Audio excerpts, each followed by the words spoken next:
mexicas adoraban a un dios que controlaba la lluvia, las tormentas y los rayos. Su nombre era Tlaloc, y no solo traía agua para los cultivos, también podía desatar la destrucción.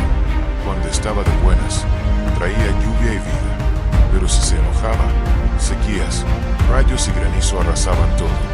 Los mexicas le ofrecían rituales, danzas y hasta sacrificios. Para mantenerlo contento, Tlaloc no era solo un dios, era el guardián del equilibrio entre la vida y el caos. Le temerías o lo adorarías.